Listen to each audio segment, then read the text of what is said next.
you can do is just tell the truth and trust in the American people that over time they're going to know what the truth is. Yes, it is time for the truth. Right here, right now. This is the Conservative Syndicate. Real conservative talk from real conservatives. With your host, John Matthews. It's a latter-day prophet, baying against the hypocrisies of our time. And Joe Hakos. You want answers. I want the truth. You can't handle the truth. The Conservative Syndicate is comprised of some of the most informed pundits and activists available today. Together, we seek to tear down the imaginary wall of separation between church and state through education, information, and engagement on the religion of politics and the politics of religion. And now, your host on the globally syndicated Conservative Syndicate, John Matthews and Joe Hakos. All right, hey, how are we doing out there all across this great republic of ours and around the world? It's that time once again for the Conservative Syndicate. Coming to you live right now, coast to coast and around the world with prime time, sometime, all the time, someplace. We're glad to have you with us this afternoon, and we have a full agenda for you today. As always, we try our best to fill up the air with relevance and important stuff. Sometimes, well, I guess maybe like everybody else, we might miss the mark now and then, but we do it. If we do, we're doing it in fun. The serious stuff, when it really comes down to serious stuff, I think we're pretty in tune with what's going on. And so, yeah, that's what's going to happen today. We got a lot of stuff, not a lot of stuff, but a lot of detail. Few topics, but a lot of detail, I hope, as we get through the day. I am your host. If you're just tuning in for the first time, John Matthews here, Mad Prophet of the Airways. And Joe Hakos, my counterpart, my partner in crime, will be off today.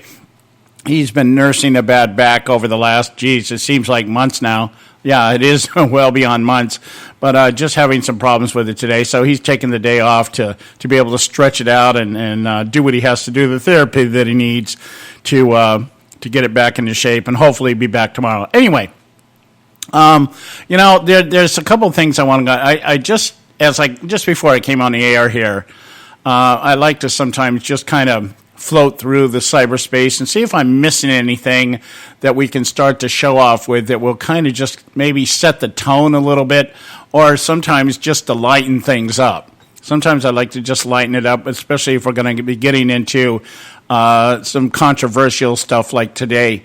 We're going to be talking about the continuing allegations and beliefs and whatever else you want to add to that regarding poll manipulation, and voter fraud. There's some stuff going on as we speak right now in Texas and in Indiana, and I just find it more than coincidental that these two states right now are reporting some instances that if it isn't voter fraud, there's certainly some fertile ground out there for it. And it just so coincides with Hillary Clinton's campaign dumping money into both of these states, Indiana and Texas, for some reason, thinking, oh, yeah, they're going to make Texas blue and Indiana maybe to come after Pence's home state, that kind of thing. There's some stuff going on out here. But an article caught my eye here just before we came on. And I think this kind of really feeds into what people like myself, real conservatives, are concerned about in terms of how the leftist narrative, has torn apart not only the family unit in this country, but just traditional elements of being an American, like respect for authority, respect for elders, if you want to use the religious term, but let's keep it secular and just say, just respecting authority. And when I'm just reading down here in the Manhattan High School, and I'm not sure what state this is, and I'm assuming Manhattan must be in New York, but I know there's other places that have cities named Manhattan, like we have Manhattan Beach out here in California. Anyway, yeah, it's New York Post, so it must be New York, okay? Principal at the Lower Manhattan High School was beaten to a pulp by a student on Monday when he told the teen to remove his headphones. Principal Matthew Tossman of Manhattan Early College School for Advertising which is inside Murray Bergtraum High School, spotted 18-year-old Luis Penzo with his headphones blasting in the hallway around noon, according to police sources. Tossman asked Penzo to turn down the music, and Penzo refused. Then when Tossman tried to remove the headphones, the 18-year-old student cold-cocked the principal, and then he continued to pounce on Tossman, socking him several times in the face, causing swelling and lacerations around both of the principal's eyes. Tossman was taken to Lower Manhattan Hospital, and Penzo was arrested and charged with second-degree assault, a felony. It also turns out that this gentleman, Penzo, was involved in a separate fight just last month when he crashed his car into another vehicle, then repeatedly punched the other driver. Okay, he was charged with assault and harassment in that incident. So it sounds to me like we got a little anger management going out there in the high schools, but as I was saying, the point of talking about this or even mentioning it is that really is the paradigm that is taking place in our youth today. Just this total disregard. Now, I know you'll come at me, some of you will come at me and say, you know what, that's every generation. I know. My generation was rebellious. In fact, I attribute much of what's wrong in our country today to my generation. We were the hippie generation. We were the generation in the 60s and early 70s that was going to change the world. We were going to rebel against all authority. Don't trust anybody under 30 or over 30, that kind of thing. And we set the foundation. And some of those people that were with us in those days, people like Bill Clinton, were one of us. And, dodged a draft. He got a deferment or whatever it was. He didn't have to go. Hid out in Oxford where he learned how to not inhale marijuana and stuff like that. And so, when you get to that point, but now it's like just this total disregard, because one thing we know in school, back in my day, that you never, people had fights, okay? We used to choose each other on. I think some of you may remember that. We had an orange grove by our school where we wanted to settle our differences. That's where we met. I'll meet you in the Grove after school, and you settled your differences fisticuffs. Now, who knows? This guy's lucky this kid wasn't walking around with a Uzi, because then we'd be talking about what gun control again, that kind of thing. But I think it's just so representative of what we're seeing out there, that the liberal narrative basically has encouraged the youth of America to just toss aside any reason, any respect for authority that doesn't line up with the collective idealism of, every person has a right. Every person has a right, I guess, once you come out of the womb. As long as you're in the womb, you're still expendable, that kind of thing. So anyway, I just thought I'd open up the show with that. And, not to bum you out before we get into some of the good stuff, but if you've been watching this election with any level of interest or concern, I'm sure by now you're kind of pretty bummed out. We can't paint this picture pretty. And one of the things I'm going to talk about here when we get back from our break is just that idea that we really have to face some reality here, one way or the other, regardless of how this thing turns out. Let me just, the few minutes that we have here, let me just mention something to you here. Just an idea. We're going to be talking a lot about the media and their collusion with the Democrat Party. It's been revealed that Barack Obama apparently did know that Hillary was using a private email server, so much so that he had a pseudonym, and it was found out by Cheryl Mills, and she was really concerned, according to some of these WikiLeaks emails, that they fix that they have to protect Obama. I'm just going to read you real quick, sir, some of the headlines. And just you tell me, just so you understand how the media works here. Politico now says Obama used a pseudonym in emails with Clinton from FBI documents that revealed. InfoWars, WikiLeaks emails prove Obama lied when he said he didn't know. National Review, Obama email alias to Clinton is why FBI didn't prosecute Hillary. Hannity, leaked email. Obama knew about Hillary's private server despite him saying that he didn't. Wall Street Journal, White House coordinated on Clinton email issues. Now, those are all relevant, to the point, titles or headlines of articles that then go on to talk about Obama knowing what was going on, and now there's kind of like a damage control mode. How do we protect Obama? Well, let's look at the last one here. The last title here from CBS, and you just see the wording of it. Everything else are coming out saying, Obama used a pseudonym. He knew what was going on. He lied to the American public about knowing when it was going on. CBS, did Hillary Clinton's private email servers jeopardize Obama? There's the headline right there. It tells you what the difference is between what investigative journalism is about and what media lapdogs are about. It's not whether Obama violated the law, whether he knew Hillary was violating the law. It's did Hillary jeopardize Obama's legacy? And that tells you everything you need to know about the media. We got to go to our first break here. When we get back, we'll have Audrey Russo with us from Real Talk Radio doing her weekly segment with us. So stay with us right here at the Conservative Syndicate. Don't go away. We got a lot more for you today. A healthy attitude toward politics will always be relentlessly cynical. TheConservativeSyndicate.net, doing our part to keep America healthy.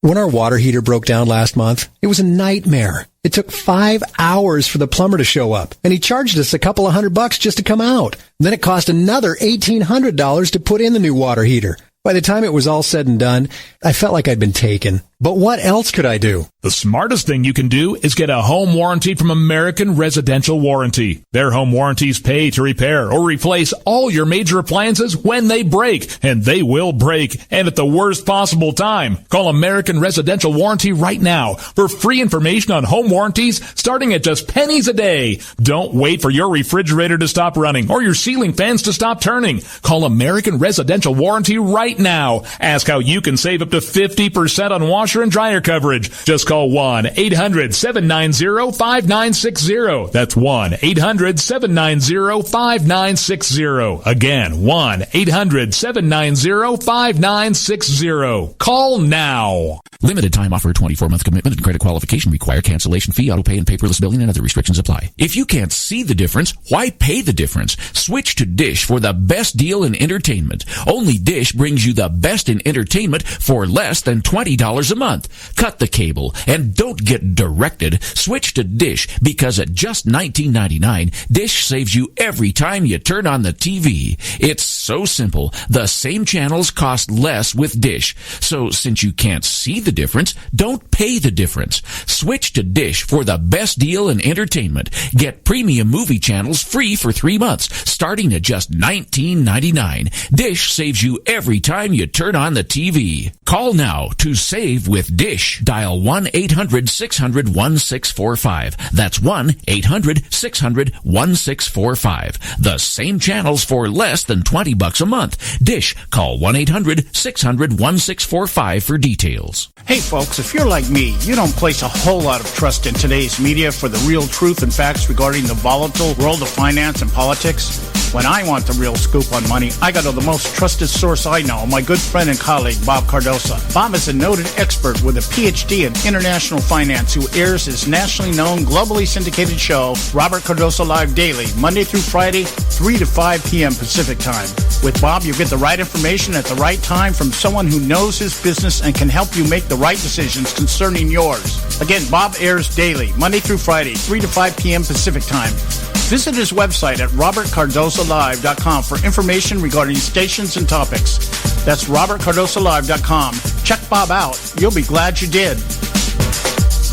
Attention taxpayers. If you've received a notice from the IRS or state, do not ignore it. It's also a big mistake to try and handle your tax problem on your own. If you owe back taxes, it's a fact that the government has the power to take everything you own, including your home, business, wages, savings, and your freedom. But here's the good news. There's a special toll-free tax hotline set up especially for you. This tax hotline will tell you about new programs that are geared to help you dramatically settle, reduce, or eliminate what you owe. But you have to call now. Take down this number or put it in your cell phone. But call 866-761-0959. 1-866-761-0959. 1-866-761-0959. When you call, you get free information on how you can reduce or eliminate back taxes, including penalties and interest. You can also be helped if you have unfiled returns, a tax lien, wage garnishment, bank levy, or if you have been entered into a payment plan but can't make the payments. Don't make the big mistake in thinking you can ignore or handle your tax problem on your own. You can stop the collection process immediately. Call this special tax hotline today for free info at 1-866-761-0959. That's 1-866-761-0959. 1-866-761-0959.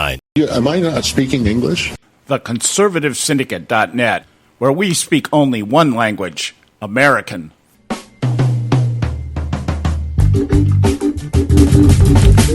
All right, hey, you're back, or we're back. Yeah, I guess you're back. If we're back, you're back too. This is John Matthews, host of the Conservative Syndicate. Glad to have you with us this afternoon. Like I said, Joe will be off today, taking the attention he needs on his back. Joe's been fighting a big problem with his back over the last 8 or 9 months. I was thinking here during the break, how long have we been going through this? But he's over the worst part of it, but just kind of flamed up on him today. So I told him to take the day off and stretch it out so that he can get back into shape.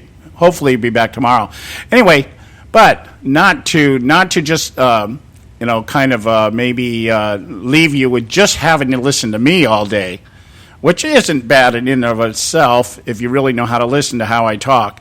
But we've got with us Audrey Russo from Real Talk Radio doing her weekly segment with us. How are you doing today, my dear? Hey, how you doing, John? It's great to be with you. Yeah, I'm glad to have you on today. I'm just kind of, I guess let's kind of just break the surface here. I've been kind of all weekend, very reflective mood. Just kind of looking at things, trying to gauge things in the big picture, how this is all going to end and what it's going to look like when it's over. And one of the big things that's out there right now, the media and the Clinton campaign are trying to convince us with every fiber they've got that this is really all over. And it's just a matter of, actually officially declaring that Hillary Clinton has won by 55 points, that kind of stuff. Yeah, that's their only weapon at this point, because he's out there with the people. She's not, because the people are below her. And they figured they would try to do what they did to Bernie Sanders. Well, look, it's all over. Don't bother coming out to vote. And if they hope that people on our side or even in the middle are foolish enough to believe that. Hopefully they won't be. Hopefully they'll be like they were in Britain and they didn't listen to the same thing and they came out to vote. Yeah, one of the things I find really interesting, this election revealed so many things to me that, maybe in the back of my mind I thought really existed, but being one of these guys that really kind of shuns this whole conspiracy thing, I just kind of, it could be happening, but, I don't have any proof of it. But there's been so many things that have come out of this election that have just revealed, just really the corruption and all the other aspects of politics, everything that we fear, everything that Benjamin Franklin warned us about in keeping our republic. We have a republic if we can keep it, the kind of thing. And this whole idea of floating these narratives out there, just to try to persuade. And one of the ones that is so common, of course, and is the big one right now, Donald Trump in the last debate saying, he may or may not accept the election results. Now, that has been played in about 50 different fashions to say that basically he is not going to honor the system if he doesn't win. And that's not in any way, shape, or form anything he even alluded to. He was kind of like, hey, we'll see what the results are and we'll make a determination, and that's right. Of course that's right. So in other words, he's not, of course he's going to honor the system. That we don't know what the results are going to be first of all. That we already know, we see all this voter fraud all over the place already. We see that. And guess what? The voter fraud is not in our favor, is it? Well, yeah, I was pointing that out at the beginning of the show today, that two of the states that the Hillary Clinton campaign have gone into, one is Texas and the other one is Indiana. Indiana, I was just reading, just before we came on the air here, that they're saying out there that, yeah, there may be some voter fraud. And it has to do with the voter rolls. Okay, now, I'm not saying that we've got 110-year-old Democrats voting in Indiana. But what they're saying is that, hey, we have found a bunch of people here. I think the number they found, 837,000 voters with out-of-date addresses. Okay? What? They found 4,556 duplicate registrations. They found 3,000 records without dates of birth and 31 records of registered voters who are too young to cast a ballot. And then 2,500 people over the age of 110. Okay? Now, I'm not saying that this means that there's voter fraud, but this is certainly fertile ground for it. When you look at things like this, and when you've got 837 people that don't have updated addresses, I mean, okay, so how many states are these people voting in? You know, that kind of thing. And we know that stuff has happened. So it's like the big argument from the left is, oh, we got to leave everything as it is. And I'm thinking, well, what's the big deal about cleaning everything up? Yeah, well, because if you clean everything up, they can definitely not even get anywhere near winning. See, here's what they're doing. We already know there's voter fraud. We already know there's going to be voter fraud because anytime there's Democrats involved, there's voter fraud. And it's for them. Surprise, surprise. The other thing is discouraging people, telling them it's over and discouraging them from coming out and voting. So they hope that combination will put her over the top. It's not going to happen. Yeah, well, I'm surprised the media isn't attacking Mike Pence on this because this is his state. Saying, right. Well, yeah, if you were an effective Republican, we wouldn't have this problem, or maybe you as a Republican, you've utilized this to get, elected as governor or something. But nobody. Here's the thing: is the left is not denying anything, but they're also not entertaining the idea that it might exist, and that tells me they're guilty as hell. Yeah, of course they are. Of course they are. There's so much wrong right now in this country that's happened because of liberal policies. Just run on that. I don't care about anything else. The economy is a disaster, and if that hag gets her hands on it, we're doomed. It's very simple. Oh, yeah, it is very doable. Now, here's the latest one, and this just cracked me up. I actually laughed. I had to go down to the VA today. I'm driving home, and I'm listening to Rush Limbaugh because that's the time that he's on when I'm out on the road here.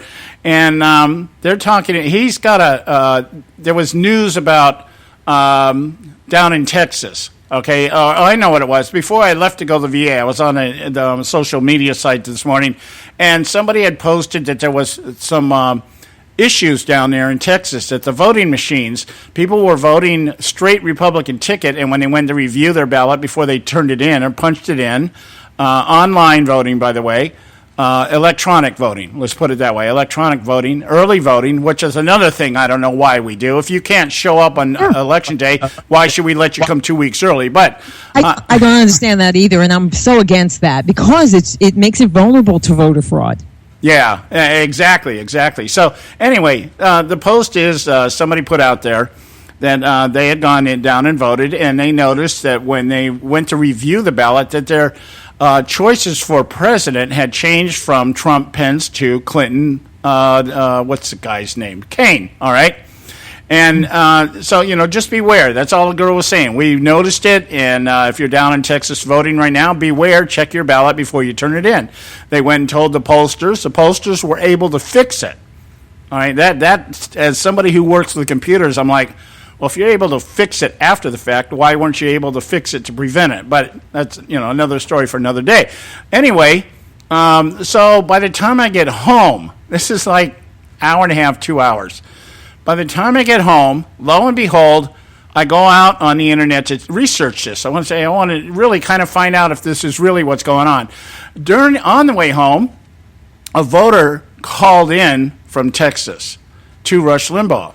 And she was saying that when she went in, her and her mom both went in and voted.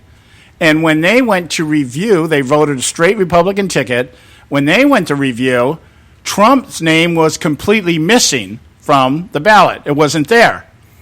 And so Limbaugh's going, what do you mean? It wasn't like, it didn't change votes? She goes, no, he wasn't even there. Okay, so she went and told the pollster guy, and apparently they were able to fix that or whatever. But she was saying, how many people didn't check that? How many people? Yeah. Yeah, anyway, let me get this and I'll get your opinion. It's widespread. Okay, it's widespread. I don't want to just give you half the information here. So I get home. And I say, okay, I'm going to sit here and do some research on this. I go over to Zero Hedge, which has got a nice article out there about what's going on. Yeah, we just received reports that down in Texas they got these issues with the voter machine. And right below it, the link below it, is Snoops has already debunked this claim as false. And I'm thinking, wow. How convenient that a fact-checking site like Snoops is right on the ball here, coming out saying, no, it was really what it was it was 2 cases that were reported this morning, and what they found out was that people, it was voter error. They picked the wrong people, and so, no, we don't have anything to worry about. Don't have anything to worry about. They just don't care about lying, do they? Okay, yeah.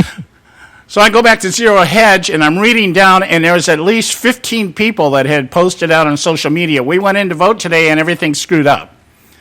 So I'm thinking, okay, now how are they going to play this? How's the media going to play this? Another right-wing conspiracy? I don't know. So I just think, and Florida, I'm hearing down in Florida, they got some problems down there today. They're doing early voting also. There's some issues down there. So I can't buy into this idea that our system is so integral that there's no room for error. Oh, that's ridiculous. Of course, yeah.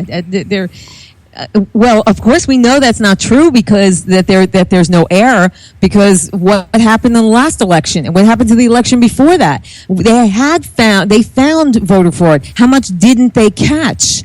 I mean, see, this is very bad for the American people that we have this. Why are we having this early voting? Why? Why are we having? I can understand only for the military. Only for the military. Right. Well, I know I was watching. I'm sorry. Go ahead. No, I'm saying, who else needs it? Who else desperately needs to vote early? Who? Yeah, well, I'm a firm believer that absentee ballots and vote by mail and online stuff, nothing. I would be okay with online registration. Yeah. I'm not okay with online voting. I mean, Indiana is pointing that out here. We got major problems down there with the voter rolls, and the way Indiana's trying to play it off is huh? Yeah, no. I mean, just look at this. Is anyone looking at what the mistakes are in favor of? They're not mistakes in favor of Trump. They're mistakes in favor of Clinton. Then you know the problem is beyond a problem.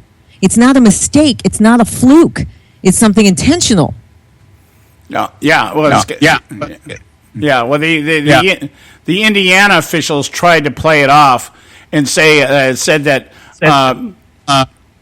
there are judges out there. Why am I getting an echo? I got an echo coming in here. What the hell's going on here? Oh. What the hell? I don't hear it. That's probably. Oh, you don't. Okay, if you don't hear it, then I'll try to ignore it here. But it's kind of feeding back on me here. It's phasing. Anyway, what they're saying is, let's see how they put it here. So this is Lawson, the Lawson's spokeswoman. I guess this is the town Lawson. Valerie Waricha, I guess is her name. She said some people, including judges on those who have been taking out orders of protection, restraining orders, have their dates of birth listed in the year 1900 as a means of protecting their identity. Well, you can't get much more protected if you're 110 years old, I guess. Okay. Yeah, exactly. But again, we should be concerned because we should say, okay, so there's mistakes. What are the mistakes in favor of? I mean, you know what I'm saying? It's in favor of Clinton. See, between the voter fraud and hoping to discourage people from going to the polls. There you go. How she hopes to win. Yeah, that's exactly the strategy here, and that was my original point. I was going to. I'm glad you reminded me of that by saying that. Is that the left is accusing Trump of this whole voter fraud thing and rigged election to try to get people not to show up, when in actuality, they are the ones that are trying to get people not to show up. Yeah, well, but that's so typical. See, I look at the Democrat Party as a criminal party. So everything they do is as a criminal does. They help criminals, right? Don't they? In the penal system, they help criminals. They make it very cushy for them. Yeah. And they have always been behind those things. Yeah. Because I guess it's their peeps, right? Anyway, so they are always they're liars, they're cheaters. I mean, they're frauds, and that's the nicest thing I could say about them. Right, you always have to look at them as criminals. So what would a criminal do? A criminal would accuse you of what they're doing. Yeah, exactly. Yeah. Okay, we got to go to a break here. We'll be right back. Stay with us right here at the Conservative Syndicate. We've got Audrey Russo from Real Talk Radio. Don't go away.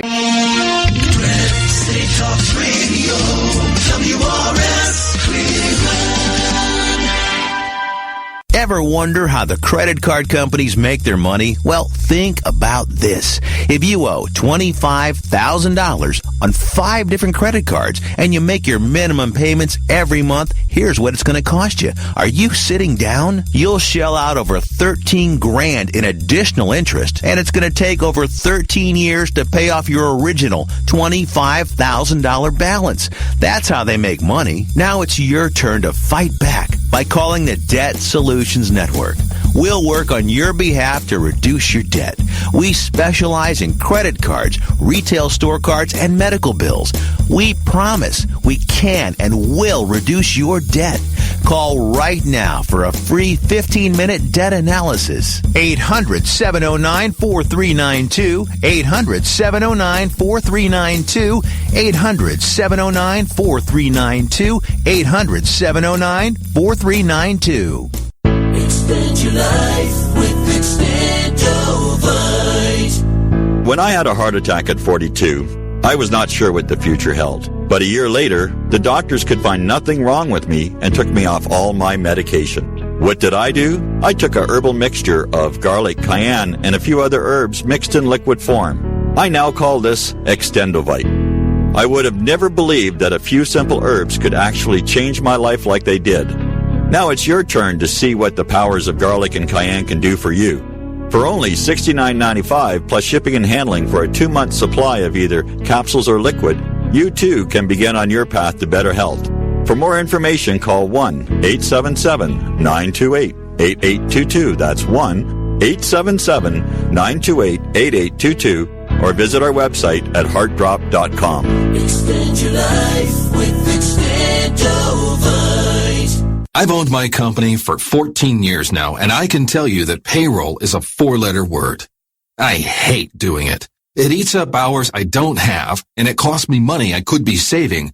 But my accountant's too expensive, and I'm not sure who to call, but I know I need help. We're Paychex, and we take all the hassles out of small business payroll. We save you time and money. It's easy. Call, fax, or give us your payroll information securely online, and we take care of the rest. We calculate the correct taxes, manage payments and direct deposits. We even send out your checks. Payroll doesn't need to be a 4-letter word anymore. We're so sure that we can save you time and money that we'll give you a month's payroll free. Just for calling 877-663-3830.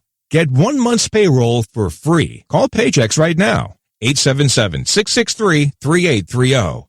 That's 877-663-3830. Hey, I don't back anybody unless I believe in them. And I do believe in the value of investing in gold and silver. And the company I trust to buy my gold and silver from is Swiss America. I've been working with them for nearly a decade. I trust them, and you can too. Swiss America will help you sort through and find the best options available when you're considering investing in gold and silver coins. Listen, for over 30 years, Swiss America has been offering Americans what they want in their investments: safety, liquidity, quality, reliability, and a potential profit. Gold and silver have a place in every investor's portfolio. So, why not let Swiss America help you diversify your investment portfolio now? Call now for free information.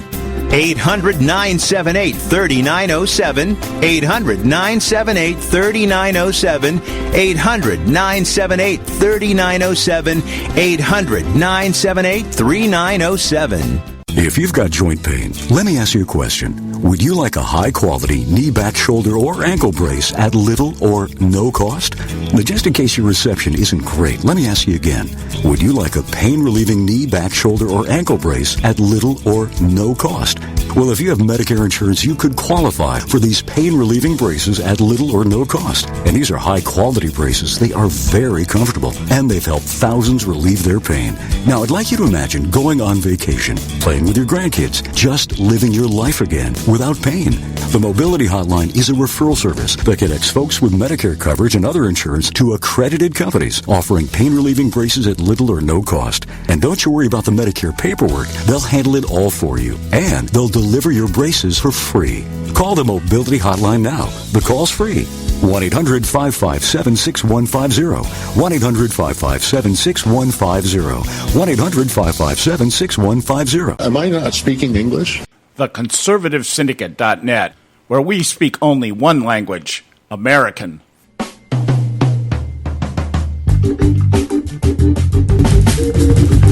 All right, hey, we're back, and you are listening to the Conservative Syndicate, Real Conservative Talk from Real Conservatives. I'm your host, John Matthews, and we have with us today Audrey Russo from Real Talk Radio, does her show out there in New York on Thursdays, airs it on Thursdays. I think she preps herself all week, pulls in her interviews, and always got a bang-up lineup, man. I envy you sometimes, some of these guests you have, and I'm like, how come they never answer my emails? Well, I can't speak to that. I work hard. I'm in entertainment. I know some people. So I work hard at trying to get, I want as much information as I can. So I guess I'll say it's God's grace. I seem to get people when we need them.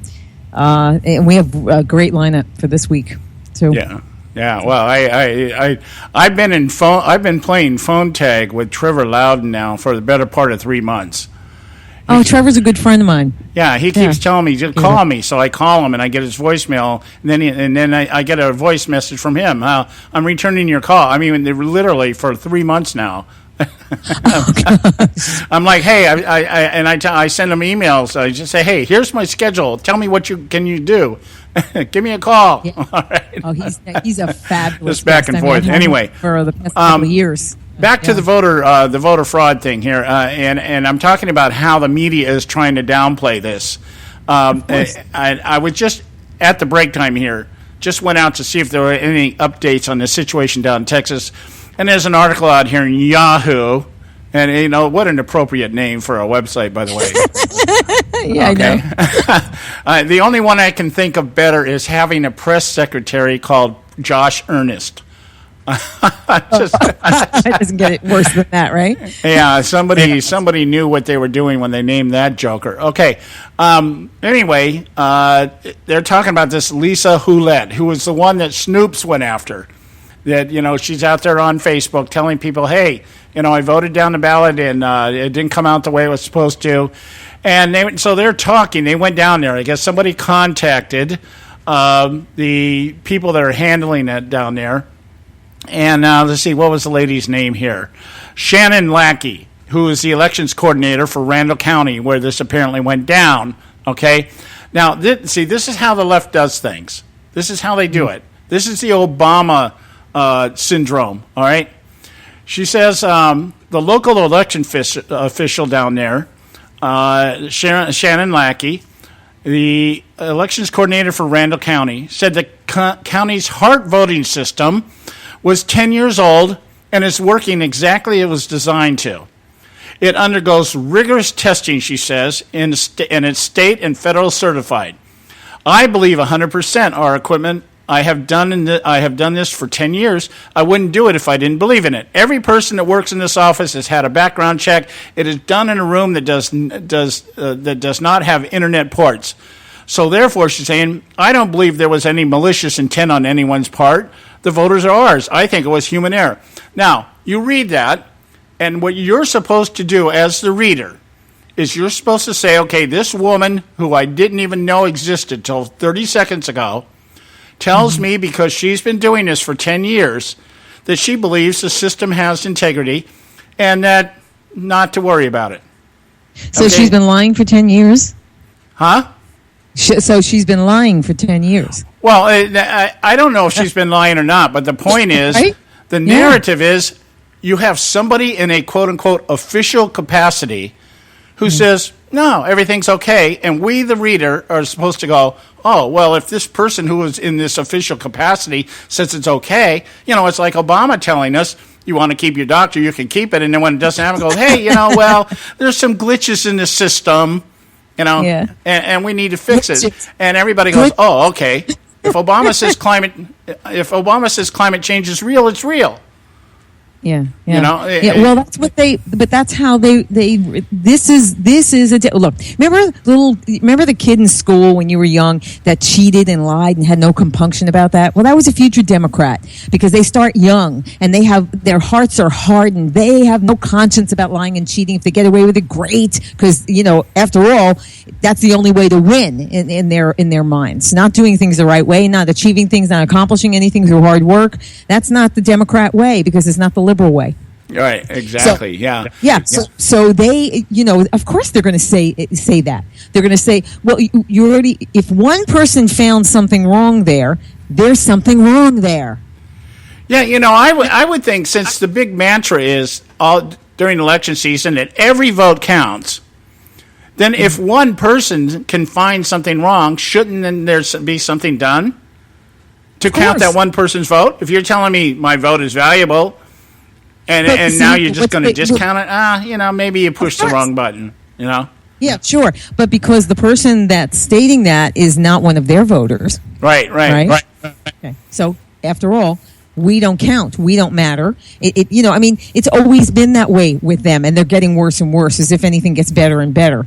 Look, for instance, well, gosh, we could talk about so much here, but the voter fraud is happening. This is not a conspiracy. It's a fact. This is how they do things. They're cheating. They're the ones that came up with online voting, early voting, absentee voting.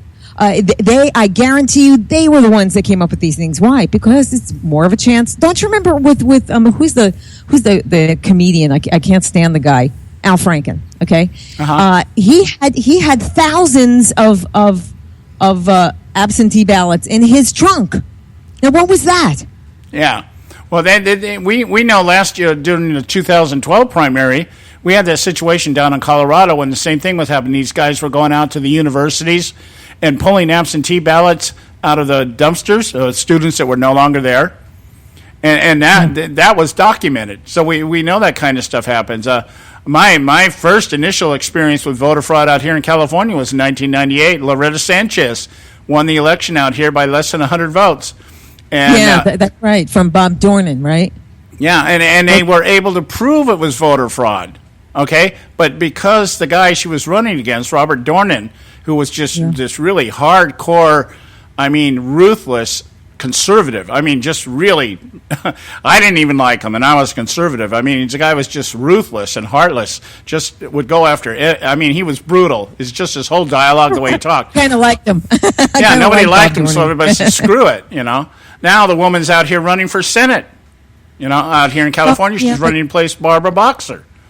Again, yeah, but you know what? Again, you have to look at who it is. It's the Democrats. When it's the Democrats, you don't have... First of all, when you run for office, you should be qualified for it. For them, they're like, oh, we don't have enough of this kind, or that kind, or this color, or that color. That's not how we do things. That's the mind of a child.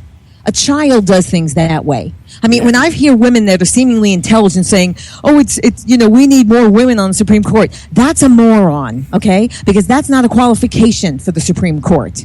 And that shows you their intelligence or lack of when they make a statement like that. They didn't come against her because she was Hispanic, and that at the time happened to be the fruit of the month, okay? And now, what is it, Muslims? Oh, yeah. Right? Yeah. Okay. Yeah. This is how they do things. Yeah, this is getting kind of scary here. I was looking at some some documentation out here just on some of the demographics, how the demographics in the country are shifting right now.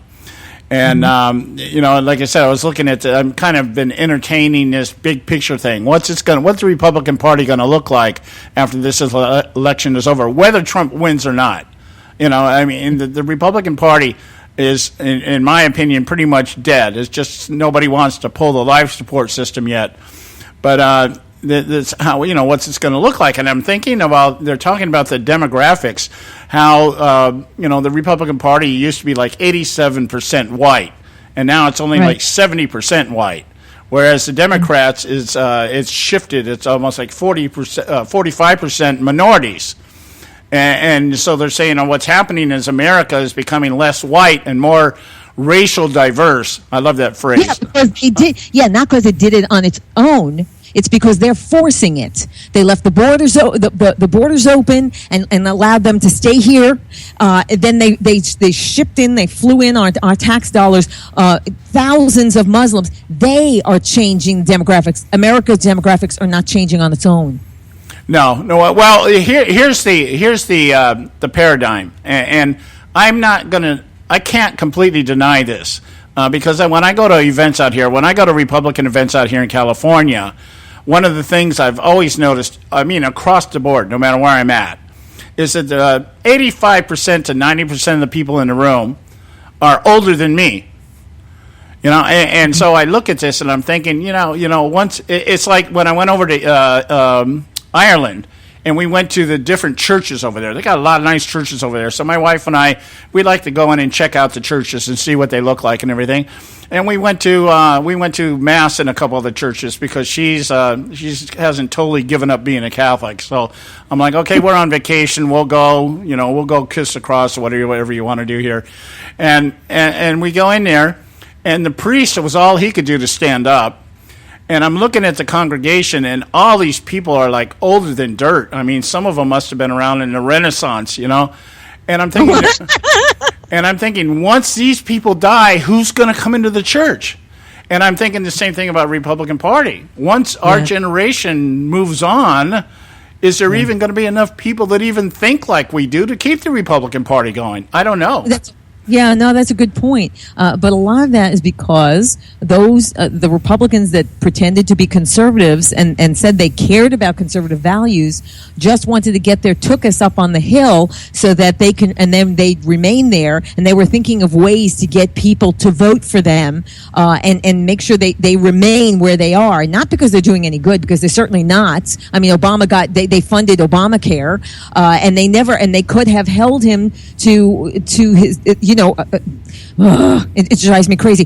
The Constitution, there's a checks and balances, and when he changed Obamacare, not once, not twice, but 70 times he changed Obamacare without Congress. That is unconstitutional. They could have called him on it, but they didn't. Why? Because they didn't give a damn about conservative values. They didn't give a damn about the Constitution. They certainly didn't give a damn about their constituents. They were protecting their own careers. And that is why this party should end. It should die because they're killing it. Yeah, you're absolutely right. That's the big thing here. It's like every one of them right now is, hey, look at some of these people who've been around for ages. The Mitch McConnells, the John McCain's. They won't live long enough to take care of their advantage of their health care system. They're going to die in office, kind of thing. And so they don't really care about the next generation coming up and protecting the Union or the Constitution or anything else. Because hey, I'll be gone by then. It's what it is. We got to take a quick break here. This is our quick break here. We'll be right back. We have Audrey Russo from Real Talk Radio. Stay with us. Don't go away. There is an old saying, children should be seen but not heard. At no time is this more apparent than when politicians speak. The Conservative Syndicate.net, the adults in the room.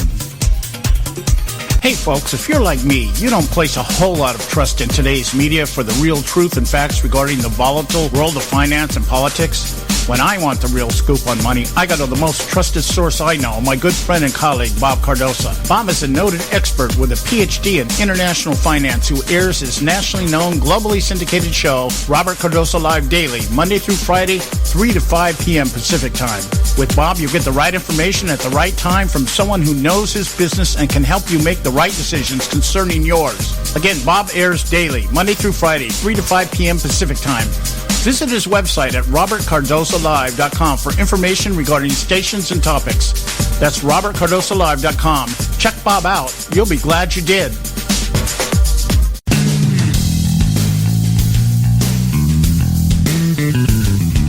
History affirms a vibrant civil society thrives on freedom of conscience, religion, and choice.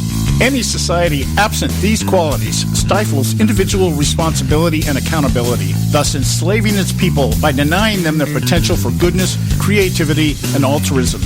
To that extent, oppression, coercion, and totalitarianism are multiplied exponentially. To counter such outcomes, the American Freedom Alliance was formed. The AFA is a nonpartisan, non-aligned movement which promotes, defends, and upholds Western values and ideals. The Alliance strives to build an international coalition of citizens of the West who together promote and protect moral values, democracy, and freedom. To find out more and become part of this valuable asset in the preservation of freedom and all its rewards, contact us at AmericanFreedomAlliance.org. That's AmericanFreedomAlliance.org. Let freedom ring. Am I not speaking English? The Conservative Syndicate.net, where we speak only one language, American. All right, hey, we're back, and you're listening to the Conservative Syndicate. I'm your host, John Matthews, along with Joe Hakos, who's off today. We've got Audrey Russo from Real Talk Radio here. I asked her a question here during the break here. I'm going to share this because we're talking about the demographics of the country right now and how that's going to affect, or how it's affecting and may affect us in the future in terms of party affiliation, ideology, the Constitution, how the country remains, if it does remain a republic, that kind of thing. And I'm looking at the Pew Research Center, who charted the changing fortunes of the two major parties with an examination of party identification over the past 25 years. Okay? Now, they're saying that the United States is becoming more diverse racially and ethnically, and better educated overall, with a population that is aging. And what they found is the Democratic Party is becoming less white, less religious, and better educated at a faster rate than the country as a whole, while aging at a slower rate. Within the GOP, the pattern is reversed. Now, here's the, I don't know where they got this. I'm wondering whatever happened to Anglo-Saxon, whatever happened to WASP, how we used to be referred to. In 1992, non-Hispanic whites made up 84% of the registered voters. Today, they represent just 70% of registered voters. The percentage of Hispanics has doubled to 9%. Mixed race or others have risen from 1% to 5%, and blacks have ticked up from 10% to 12%. What the hell is a non-Hispanic white? I'm insulted. How dare they? So I'm a non-Hispanic, so I'm non-Hispanic, and I'm non-everything else as well. So look at how they categorize. I'm a freaking American, man. That's it. Yeah. I'm American. I agree 100%. I mean, I'm an American. Wasn't the phrase, didn't we used to be called Caucasians? Yeah, Caucasians. But they did away with that. Now they're, I don't know where they're getting that from anyway. And they're saying that those in the Democrat Party are raising an education. Let me tell you something. That's some of the stupidest people I have ever met. They don't use their brain. There's a lot of air up there because the brain is shrunk. That's what happens when you become intellectually lazy. They have dumbed down the education system. They want to give them an education so they could pat themselves on the back, say, look, I got a college degree. I can't read or write a complete sentence, but I got a college degree. And this is the way it is with them. I mean, it's all superficial. See, look, that person looks like a president, right? She thinks she looks like a president. Yeah. My greatest joy will be I've always realizes she's lost. I want to see her face. Yeah. Not really. That kind of makes me sick. But, I mean, that's the only time I want to see her face, when she's lost, and she can't deny it. Yeah.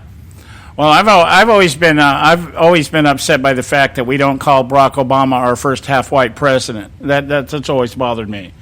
I'm like, you play to his black ethnicity when the fact he wasn't raised by blacks. And he's half-white. He's the first half-black president. He's not the first. Remember, because Bill Clinton was the first black president.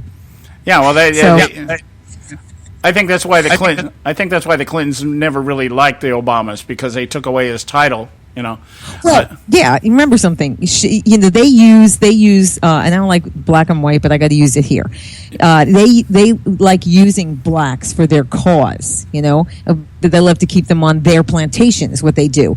Because remember, they're the Jim Crow laws people, the KKK. They were against civil rights. That's the Democrat Party. So, but then all of a sudden, Hillary was faced with, oh my gosh, it's one of them. Yeah. Right?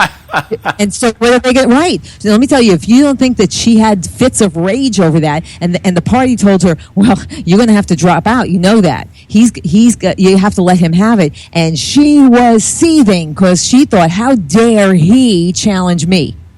Wow. If you don't think that's what was going on, that's what was going on. Yeah. Well, there was a conversation took place at the gym down where I play racquetball between the old farts that play down there with me, and I'm the only non-Hispanic white guy. Everybody else is Latino, I guess they would call themselves. And one of the guys is talking to one of the other guys. He says, well, we can't elect Trump because that'd be like putting Bill Cosby back into the White House. And I said, yeah, so let's do something different. Let's elect his wife.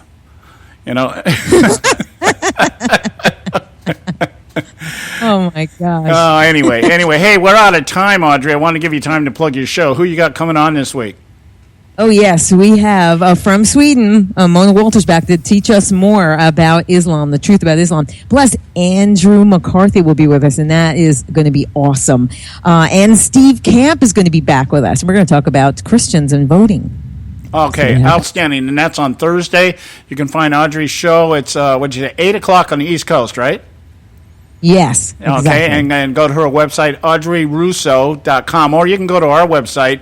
We've got a link there. Look at our conservative panel down there. You'll see Audrey's beautiful portrait, and you click on that, and it'll take you to our site, and you can listen to her show there. That's Thursday, 8 o'clock on the East Coast. That'd be 5 out here on the left coast. So once again, my dear, so much appreciate you having on here.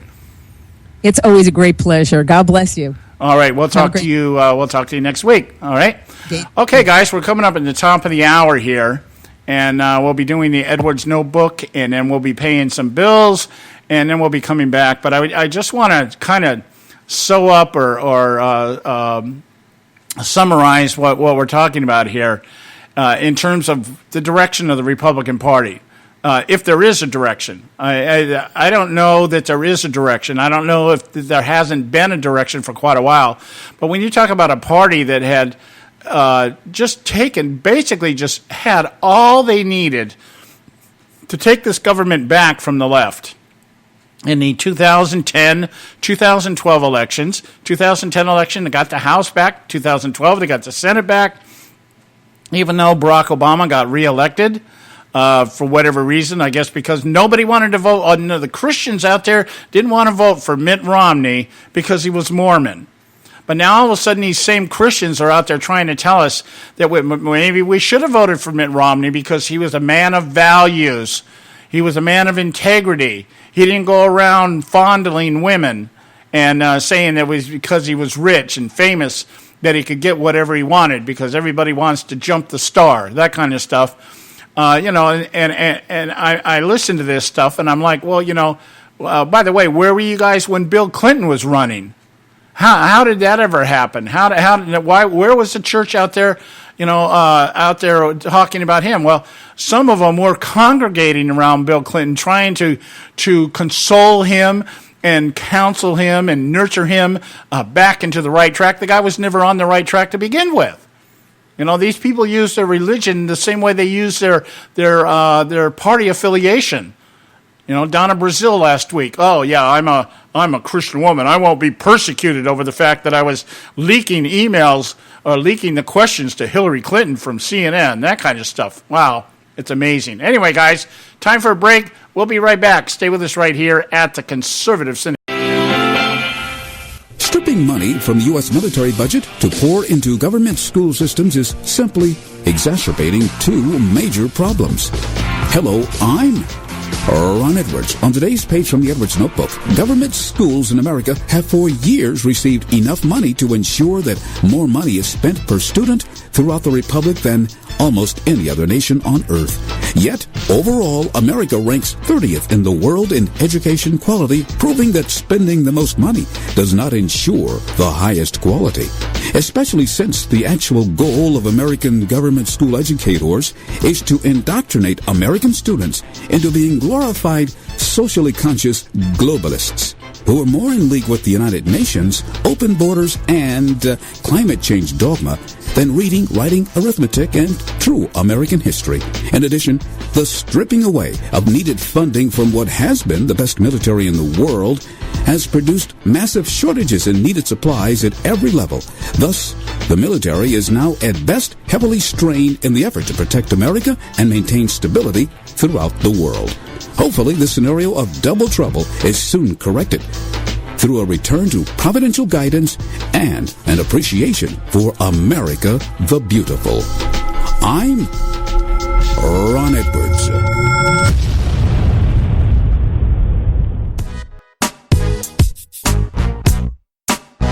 A healthy attitude toward politics will always be relentlessly cynical. The Conservative Syndicate.net, doing our part to keep America healthy.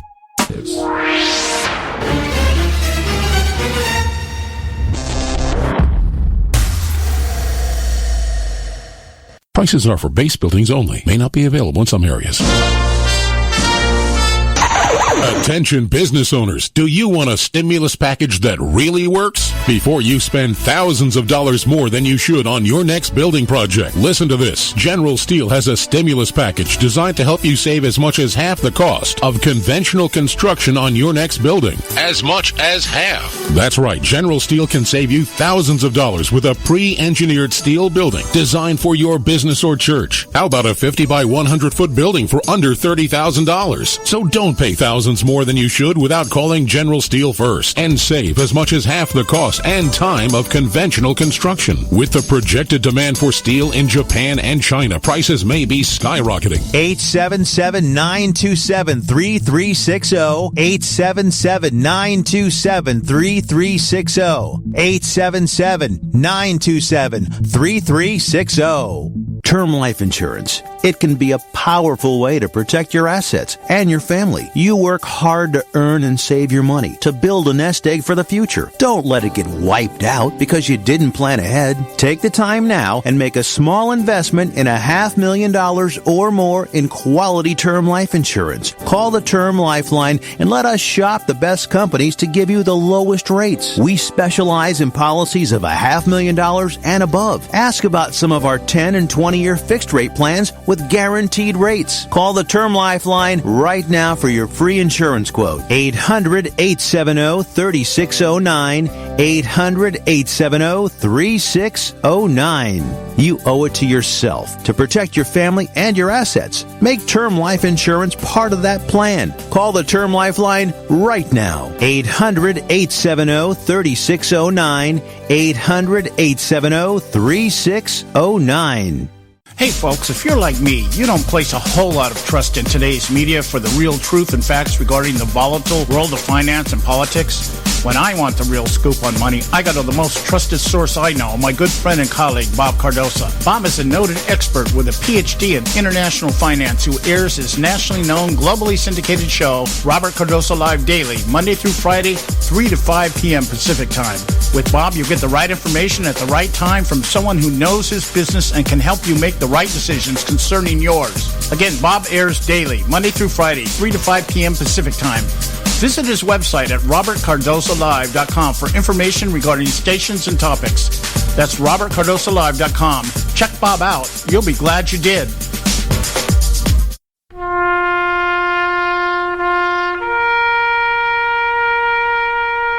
Read something recently worth thinking about.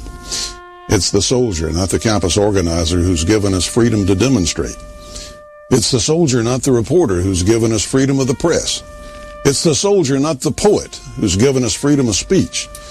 It's the soldier who serves under the flag, who defends the protesters' right to burn the flag. Isn't it time now to demonstrate that we support our troops? Were it not for the brave, there'd be no land of the free. Fred Thompson's message was brought to you by citizensunited.org.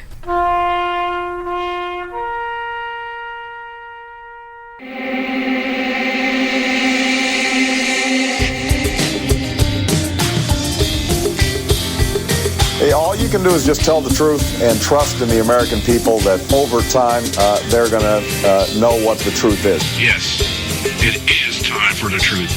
Right here, right now. This is the Conservative Syndicate. Real conservative talk from real conservatives. With your host, John Matthews. The latter-day prophet, weighing against the hypocrisies of our time. And Joe Akos. You want answers. I want the truth. You can't handle the truth. The Conservative Syndicate is comprised of some of the most informed pundits and activists available today.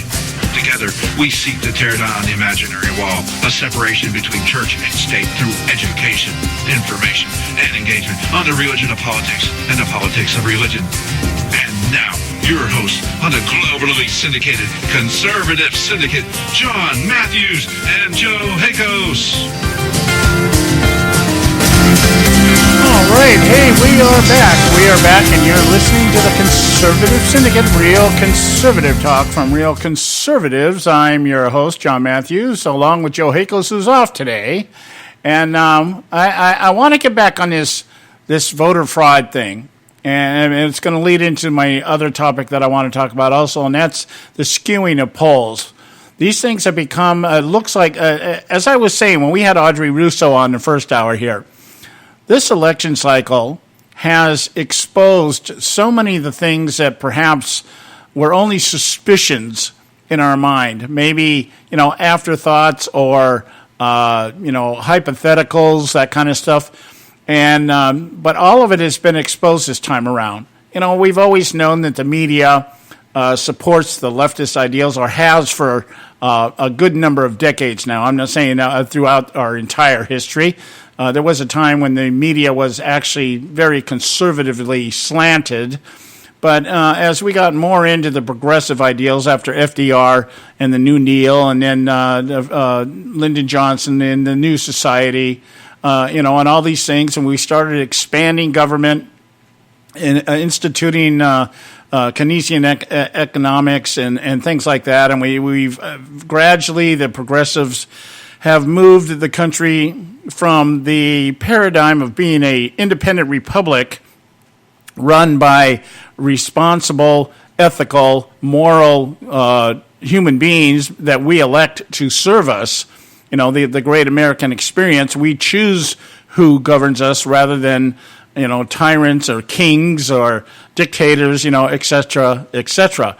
And as all this has migrated or evolved, if I can use a progressive term, and what's happened is that the system has moved towards a more democratic or democracy rather than a republic, and there are major differences between the two.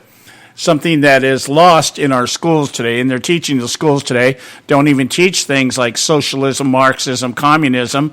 It's all structured within the social engineering concept that the collective is actually the best way to go. We just don't call it those things anymore. It's collectivism. It's progressivism. We're progressing towards utopia or liberalism, the idea that we legislate immorality so that everybody can do what they feel like doing. If it feels good, do it. Just don't hurt anybody else in the process, that kind of stuff, the big lie. So anyway, and I'm talking about all this, and the paradigm, of course, is being floated out there en masse throughout the media. Open collusion now, just open collusion. And they used to at least try to disguise it. Every now and then they would actually present something objectively to make you think that, yeah, we're reporters. We're objective reporters. We're nonpartisan.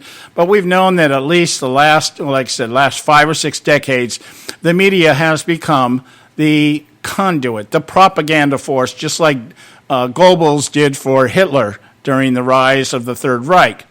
And, if you think, well, that's a little, extreme analogy. No, it's not. No, it's not, because you see what the media is doing today and the way they ostracize opposing views, the way they'll set about to destroy, not just not just destroy somebody maybe that's running for public office to the point that they don't get elected, but I mean destroying their reputation, destroying their lives. I'm sure that some of these things have destroyed marriages and family, the family unit. Families have become divided over this stuff. It's just astronomically dastardly how well the media has become in just becoming a hit squad. I mean, they're much more effective than any mafioso type, that kind of thing. So anyway, and the Washington Post is leading the way here. I've seen several articles. Well, there's one that just came out by Greg Sargent, who's saying that there's a simple reason Donald Trump keeps claiming that the rampant voter fraud ensures a rigged election whose outcome will be illegitimate if he loses. Now, Trump has never said any of this stuff. He has never said that the rigged election will cause him to lose. He's basically saying the system is rigged, and it's rigged because of the players involved. Okay, you've got the leftists, you've got the lobbyists, you've got the big money, you've got the special interest, and you've got the media. And all those people are colluding. That rigs and that slants, that skews the system to a particular objective and agenda. So the voter fraud thing is only part of that. That is one of the symptoms of everything else. And so that's what we have to be aware of. So the Public Religion Research Institute have released a poll this morning that says only 37% of Americans believe that people casting their votes who are not eligible to vote is a bigger problem than eligible voters denied the right to vote, which is seen as a bigger problem by 41%. Now, so we're talking about disenfranchisement compared to voter fraud. And what the left is saying is disenfranchisement is a bigger deal than voter fraud.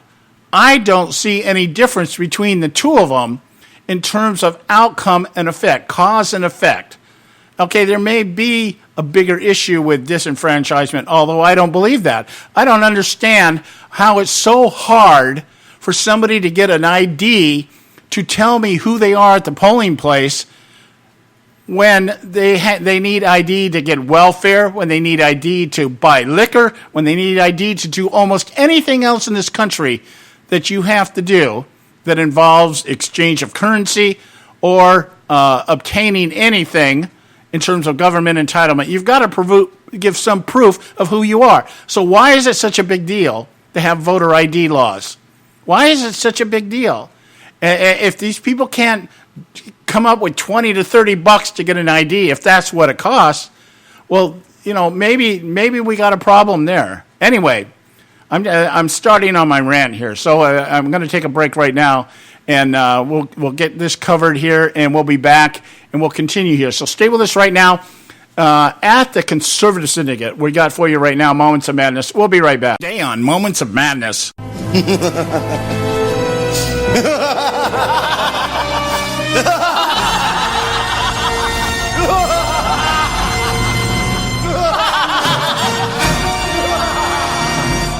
There have been several strategies employed by the elitists, operatives, and media lapdogs to stop Donald Trump. Charges he is of bad temperament, lacks the ability to articulate conservative principles, is unqualified to lead our armed forces or govern the most diverse society on the face of the earth because of his language, racist, sexist, and xenophobic views have fallen short in bringing about his political demise. The elitists that for decades have greased America's political machine, undetoured and unopposed, find themselves at a loss as to how to eradicate the Trump phenomenon. And that's just the Republicans. On the other side of the political asylum are attempts to shame deplorable Trump supporters by claiming they are proponents of white privilege, while deploring white soccer moms their little girls may learn about promiscuity from someone other than Beyonce and Planned Parenthood, and inciting minority demographics to stand together against the man that has made millions at their expense and cares not about their socioeconomic plight. Though these strategies and tactics have been successful to some degree in hindering Trump's scorched earth trek through the establishment rank and file, the best the elitists and their minions have to show is a single-digit lead in the polls, if the polls are even accurate. However, the disapproval numbers remain virtually even between the angry Donald Trump and the corrupt, politically two-faced, pathological liar Hillary Clinton. So, as the latest all-too-well-rehearsed tactic to discredit their opponent with charges of sexual exploitation and assault with yet another bimbo eruption begin to subside, the establishment has one arrow left in their quiver. That is voter suppression. The left has always benefited from a low voter turnout.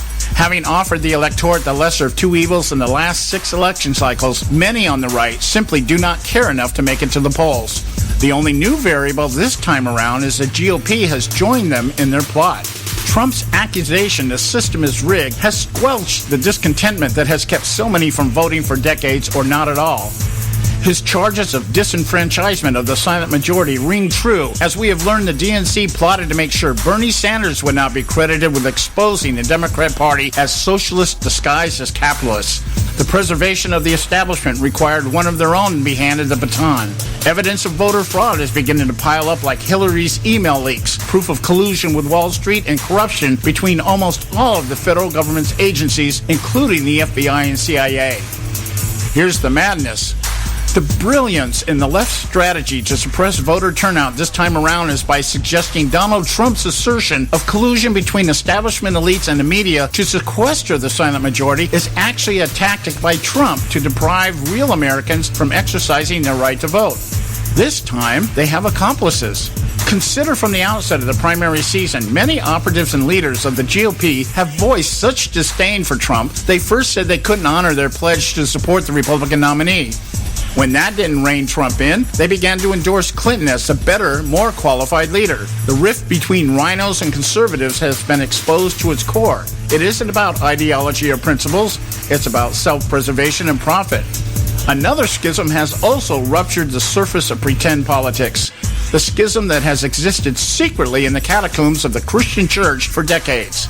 Megachurch leaders claiming the evangelical brand have suddenly found self-righteous indignation that a heathen like Donald Trump is being supported by their flocks. They are telling us to vote for Trump is to vote against all Christians claim to be. They even lament not voting for Mitt Romney, who they now say was a man of character, forgetting completely he is also a Mormon, and as we now know, part of the establishment that supports Clinton over his own purported beliefs. Never mind, the only other viable alternative is to vote for Hillary Clinton, who also violates doctrine and values, or a third-party candidate that will result in basically throwing our vote away, serving to put Clinton in the White House. Never mind the fact that had they begun to voice moral concerns back when Hillary's husband was running, we might not be facing judgment from the God they claim to honor and follow. The truth is, real Christians are in a catch-22. As I stated, many Christians abstained for voting for Romney in 2012 due to his religion. I was not one of them. I voted for Romney for the very reasons the Christian elites now laud him. And I remember being criticized by other Christians like myself for placing Romney's values over our faith. Voter suppression in that election gave us another Obama term. Now Christians are being asked once again to ignore stopping the evil of the Obama legacy by refusing to support somebody with virtually no ties to Judeo-Christian beliefs, at least in practice. It's Mitt Romney all over again. So I'm guessing the issue is Christians need to be excluded from voting at all. For many of today's Christian leaders, that's exactly what they want, a return to secular separation of church and state. Unfortunately, this time around, if Trump loses, we won't have to worry about religion and politics because we will be fed to the lions. Let's just hope leaders of the church are first to go. This is John Matthews for Moments of Madness.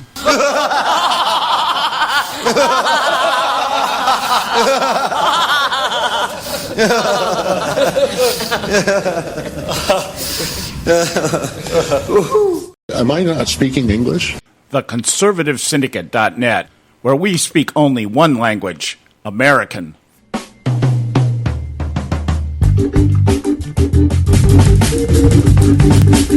All right, hey, we're back. The Conservative Syndicate, real conservative talk from Real Conservatives. I'm your host, John Matthews, along with Joe Hakos, who's off today. Hopefully be back tomorrow.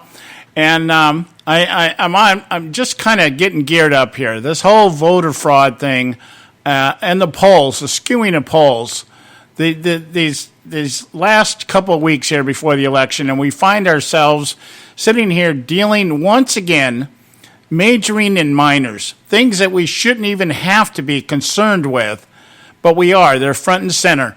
And in the big picture, what this does is it takes all eyes off of Hillary Clinton. Her corruption, her unethical behavior, and her 40 years in public service, if you want to call it public service. I call it public extortion. The whole idea here of what's going on here, we can't talk too much about her being the Obama third term and what she's going to do and what she's going to bring and how she's going to continue to attack the Constitution as Obama's been doing. Everything from executive orders, which I understand she wants to do. I mean, the whole 9 yards. And we're not talking about any of that stuff because we've spent the last couple of weeks talking about sexual allegations. We've talked, and now we're talking about voter fraud and rigged elections. All these things they're great dialogue, and they motivate bases, and they pander where they need to pander, and they ridicule and criticize, they suppress and they inspire. All these things, but none of it has any relevance into what this country is going to look like on November 9th, or better yet, 100 days after January 27th of next year, when we've got a president sitting in there, whether it be Hillary Clinton or Donald Trump, the first 100 days, and we'll kind of set the tone as to what we're going to be faced with. Hillary Clinton would have a much easier job in the White House, of course, than Donald Trump. I can imagine in Trump's position, the first thing you got to do is clean house, not only in cabinet, but in the agencies. God, you got to do something about the FBI, the CIA. You got to do something about the State Department. Some of these other places, Department of Education and EPA and stuff, would be really easy to fix. You just shut them down. But the State Department and the Treasury Department and the IRS and all these things, all these agencies, which are so corrupt now and so in collusion and so I mean, you can spend the first 4 years just cleaning that mess up before you even get to dealing with the problems that the average American faces today. I mean, that's unreal. You know, it's unrealistic to think that Trump is going to come in office in his first 100 days and accomplish anything. Because, one, you're going to have a hostile Congress, whether it be Democrat or Republican, because they're both establishment. They're run by the establishment on both sides, and those people are in collusion with each other. So, you know, I'm not so inspired here and so, oh, yeah, Trump is going to fix everything any more than I thought Barack Obama was going to be able to move this country to the left as far as he has. I knew he was going to try. I thought it was great that he was elected so that we would see what progressives think today and how they want things to be. I didn't think he'd have the success, and that's because I didn't think that the Republican Party had sold out to the degree that it has. So, you know, okay, fine. It is what it is. History is hindsight, you know, or 2020. What do they say? 2020 vision. Hindsight's 2020, right? Okay. Now, back to my little thing here about the rigging of the elections and voter fraud. We've already got stuff out there being talked about, but the left is trying, once again, they're trying to shift this narrative into a different way. They're trying to spin off of it, and they're trying to skew it into a different narrative, not a different narrative, back to their narrative, and trying to just get everybody distracted and not focusing on the real issue.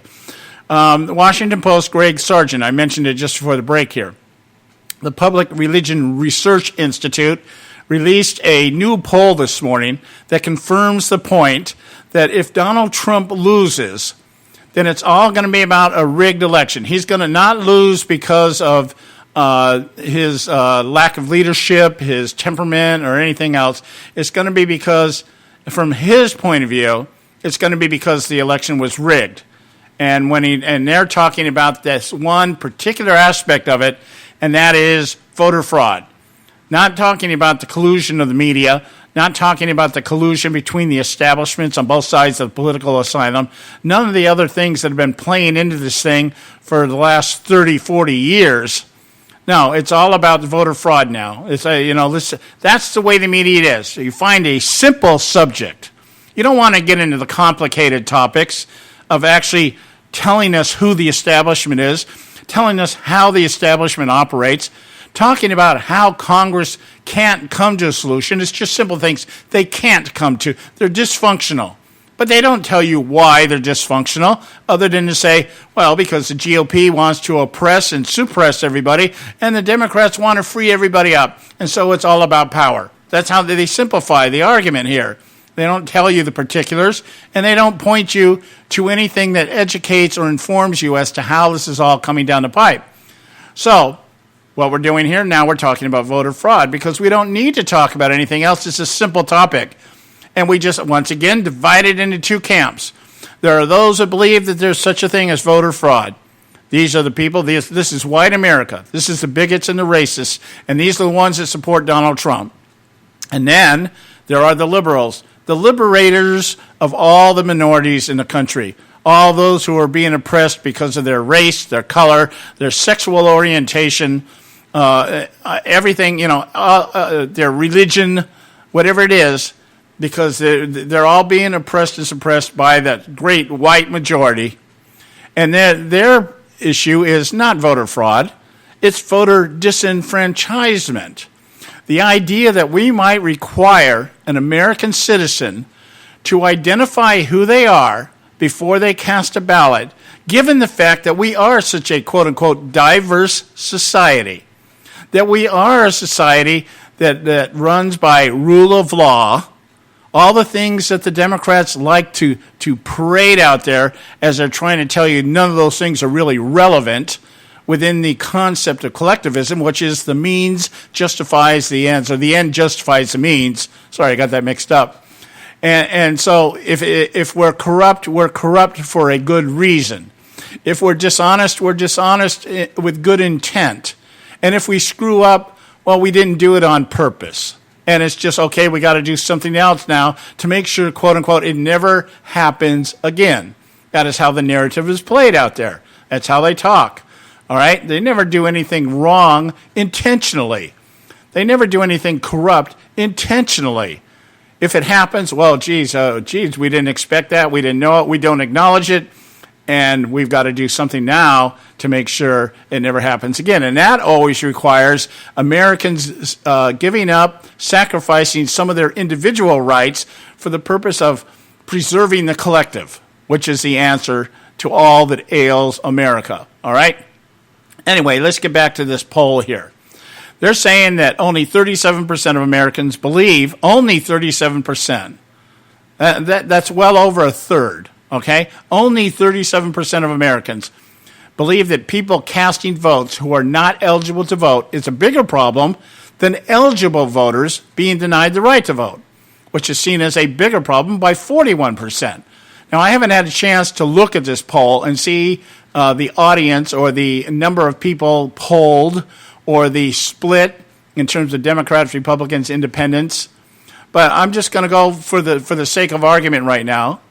I'm just going to use their numbers because the numbers are really irrelevant. It's the narrative that's being projected here. A huge majority of Republicans see the former as the bigger problem, meaning voter fraud.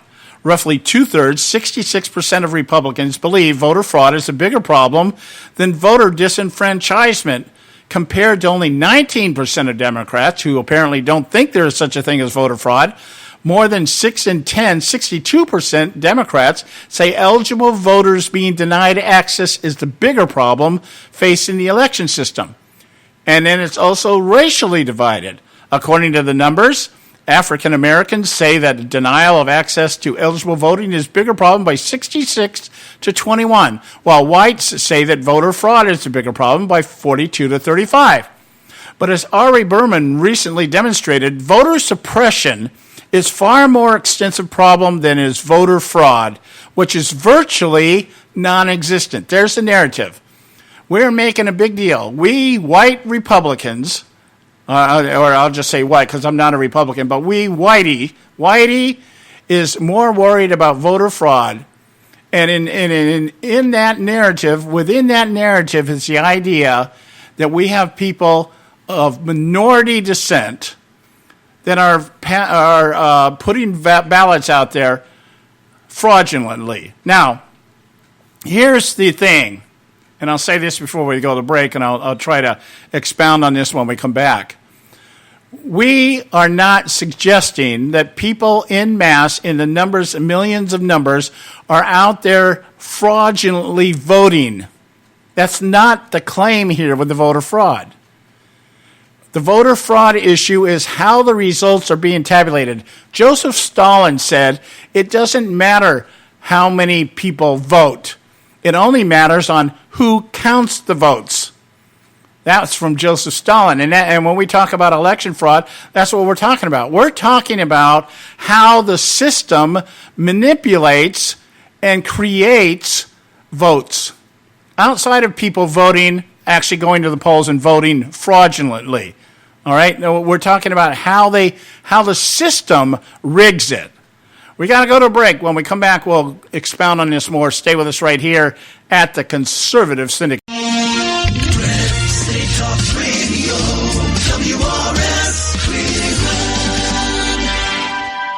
Ever wonder how the credit card companies make their money? Well, think about this. If you owe $25,000 on 5 different credit cards and you make your minimum payments every month, here's what it's going to cost you. Are you sitting down? You'll shell out over $13,000 in additional interest, and it's going to take over 13 years to pay off your original $25,000 balance. That's how they make money. Now it's your turn to fight back by calling the Debt Solutions Network. We'll work on your behalf to reduce your debt. We specialize in credit cards, retail store cards, and medical bills. We promise we can and will reduce your debt. Call right now for a free 15-minute debt analysis. 800-709-4392. 800-709-4392. 800-709-4392. 800-709-4392. Extend your life with Extendovite. When I had a heart attack at 42, I was not sure what the future held. But a year later, the doctors could find nothing wrong with me and took me off all my medication. What did I do? I took a herbal mixture of garlic, cayenne, and a few other herbs mixed in liquid form. I now call this Extendovite. I would have never believed that a few simple herbs could actually change my life like they did. Now it's your turn to see what the powers of garlic and cayenne can do for you. For only $69.95 plus shipping and handling for a 2-month supply of either capsules or liquid, you too can begin on your path to better health. For more information, call 1-877-928-8822. That's 1-877-928-8822. Or visit our website at heartdrop.com. Extend your life with Extendovite. I've owned my company for 14 years now, and I can tell you that payroll is a 4-letter word. I hate doing it. It eats up hours I don't have, and it costs me money I could be saving. But my accountant's too expensive, and I'm not sure who to call, but I know I need help. We're Paychex, and we take all the hassles out of small business payroll. We save you time and money. It's easy. Call, fax, or give us your payroll information securely online, and we take care of the rest. We calculate the correct taxes, manage payments and direct deposits. We even send out your checks. Payroll doesn't need to be a 4-letter word anymore. We're so sure that we can save you time and money that we'll give you a month's payroll free. Just for calling 877-663-3830. Get 1 month's payroll for free. Call Paychex right now. 877-663-3830. That's 877-663-3830. Hey, I don't back anybody unless I believe in them. And I do believe in the value of investing in gold and silver. And the company I trust to buy my gold and silver from is Swiss America. I've been working with them for nearly a decade. I trust them, and you can too. Swiss America will help you sort through and find the best options available when you're considering investing in gold and silver coins. Listen, for over 30 years, Swiss America has been offering Americans what they want in their investments: safety, liquidity, quality, reliability, and a potential profit. Gold and silver have a place in every investor's portfolio. So, why not let Swiss America help you diversify your investment portfolio now? Call now for free information.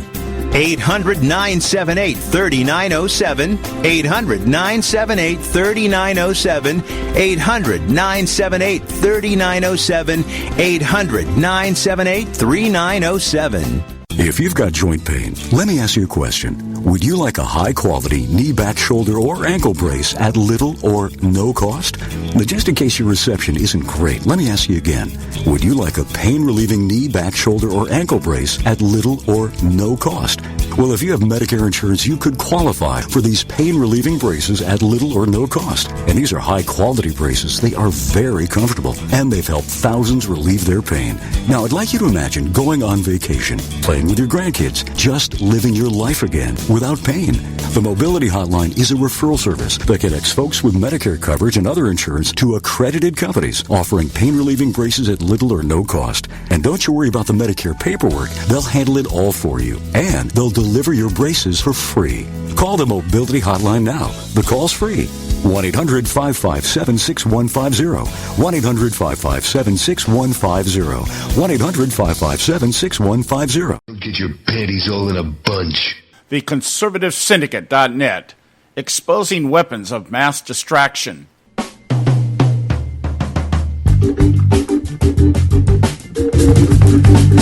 All right, hey, we're back, and you're listening to the Conservative Syndicate, real conservative talk from real conservatives. I want to encourage you to visit our website, theconservativesyndicate.net. You can pick up this show if you care to listen to it again or you want to share it with somebody. Any of our shows, anything we put on the air, we have at our website. You can find out little bios out there on the people that contribute to this show and why we do what we do the way we do it. That's the conservativesyndicate.net. All right, I want to get back on the topic here, the voter fraud here. So the narrative, the big narrative that's out there from the left is that voter fraud is virtually non-existent. But the bigger problem is voter disenfranchisement is the big issue. Now that we no longer have the Voting Act, the Voting Rights Act, okay, it's going to make it, according to the leftists out here, I'm quoting from Greg Sargent over at the Washington Post on the Morning Plum, and it's going to make it so hard now, so hard for people to go out and vote because we no longer have the Voting Rights Act. The Voting Rights Act, I guess, says that, people that are Americans have a right to vote. Okay, well, nobody's denying that Americans don't have the right to vote. American citizens don't have the right to vote. That's not what we're saying. But this is the narrative. This is the counter-narrative. Voter fraud versus voter disenfranchisement. And, of course, the argument is that there is, like I said, there is no voter fraud, and the idea, this is the way it's presented. This is how the left presents our argument when they're countering the voter fraud narrative. They're saying basically this. What you're accusing us, what Americans are doing, is that we have millions of Americans showing up at the polls and fraudulently casting a ballot. That's the narrative, that the American electorate is participating en masse, in the millions, in voter fraud, fraudulently voting. That's what the narrative is, and that's the same way leftists talk about everything. When you got it with somebody out there trying to advance an agenda, and it's counter to what collectivism likes or wants. Well, it gets blown up into something other than what it really is.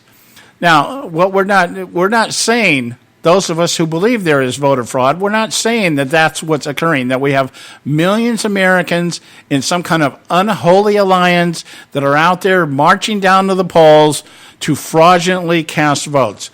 We're not talking about millions of illegal immigrants even going out and voting, okay? What we're talking about is simply this, the idea that registering, you can register somebody illegally to vote. Now, in his article here, let me point to you what that means. How does that work out? See, it's not necessarily that you are going to go out and cast a ballot. Because what's happening here is the progressives are moving the country into this, got to make it easy. Everything has got to be easy. All right? The real danger, Mr. Sargent tells us over the Washington Post, the real danger to American democracy, see, we're talking about democracy. We're not talking about the republic.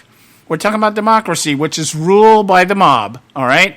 Whatever the majority wants, the majority gets. And that's not what a republic is about, all right? Anyway, American democracy stems from the GOP efforts to make it harder to vote. Now, the leftists, they want to make it easier to vote. So easy that you can go online on a computer somewhere and register without providing any proof or ID of who you are. All right? Now, if you go down to the local voting place after you've registered illegally online, you're not a legal citizen, and you've gone on, and so what they're saying is you should then, even though you're not here legally because you registered online or because you requested a mail-in ballot. See, they want you voting. They want that vote, but they don't want you held accountable for casting that vote. See, it's not getting people necessarily to the polls in large numbers. It's getting large numbers of people registered so that those votes can be manipulated through online voting where nobody knows who's actually casting a ballot, absentee ballots just because you don't want to show up on election day for whatever reason, and you want to, or a mail-in ballot. One or the other, okay? They call them absentee ballots. They call them mail-in ballots, depending on where you're at. But the point being is that the vote can be cast not necessarily by the illegal voter, but somebody working in a campaign or an organization that has figured out how to manipulate large numbers of voter registrations to generate votes to the candidate or issue that they want passed. So when we talk about voter fraud, we are talking about the system utilizing registration numbers, people registering online, which is really easy, by mail, which is really easy, but yet we don't actually want you to show up someplace and produce evidence of who you are. So, and so the argument is, if we're requiring you to prove who you are, then we are disenfranchising you. Well, if you're an American citizen and you don't have an ID, what the hell is wrong with you? I mean, even illegals have IDs. Illegals can now go down to the DMV and get a driver's license in most states and be asked if they want to register to vote. Because all they need to do is get in those that registration rolls. They don't have to actually vote. We just need the name there, because once the name is there, the system can take over and it can be manipulated. So no, we don't have millions of Americans voluntarily engaging in casting fraudulent ballots. What we do have are millions of Americans who, one, are registering to vote because they're asked if they want to, and they're not here legally, but they're saying, hey, you got a driver's license, you want to register to vote? Sure. May or may never cast a ballot, but they're on the roll, which means that ballot can be cast for them. Or the disenfranchised voter who doesn't, quote unquote, have an ID or an acceptable form of ID. But yet these people have no problem being identified for benefits, entitlements that they may or may not be entitled to. That's the point here. So if we're saying, what's the big deal about making it a little bit harder to vote? If it's such an important aspect of being an American, don't you want to make sure that just Americans are doing it? Well, not if you're a leftist. Because if you have real Americans who are vetted, who are educated, informed, and engaged, then you're not going to win. You're not going to win because the leftist narrative requires that you lie and you deceive. And you just get it through. You push it through. You force it through. You lie to get it through. Obamacare is a perfect example of that. Deals were made, lies were told, and now we're sitting here on the cusp of total implosion. And nobody wants to admit that that was the plan from the get-go. That was the exact entire objective and agenda, was to get Obamacare into the system so that we could overload the system, that it would implode due to costs, and then the government can step in and say, see, we told you, private sector just doesn't know how to run health care, so let's put everybody on a public option. Give the government your money and let them determine whether you're going to live or die, or whether you're going to get treatment or not. And only the most productive, because that's what the socialist slant leads to, the Marxist slant. If you're productive to society, if you're a contributor, you're important, especially if you vote for the left. All right? If you're not, well, hey, sorry, you don't need it. You're not productive, okay? We got to save that money for somebody that can work, that kind of thing. So the idea is that we're making it harder to vote. I don't see anything wrong with making it harder to vote. I mean, how much harder does it have to be? Go get an ID that proves who you are and show up. Get an ID, register to vote, and show up. Wow. I mean, come on. You guys will do that to get, how much effort is made when somebody wants to go see Lady Gaga or want to go to a Laker game? If you needed to do those three things to go to a Laker game, I guarantee you these people would be out there doing it. All right? And by the way, if you buy Laker tickets, you've got to, if you're not paying cash, you go online and you buy tickets to a Laker game. You've got to have some kind of ID. You got a credit card, a debit card. You got to have some kind of ID. You got to have a code to get that ID through the system. So what's the big deal? I don't think it's a bad thing to make it harder to vote, because it's not that hard. It's much easier. It's much easier than getting welfare, for crying out loud. If you go down and get food stamps or welfare, you know what that's like. You know you got to sit in line, you've got to fill out forms, and maybe they ask to identify who you are, or maybe they don't. But the point is, it takes a hell of a lot longer to get entitlements and benefits from the government than it does to register to vote. I'm not against registering online when it comes to voting. I am against people being able to vote online, people being able to just cast an absentee ballot just because it's too inconvenient for them to show up on election day, or like what we're seeing right now, early voting.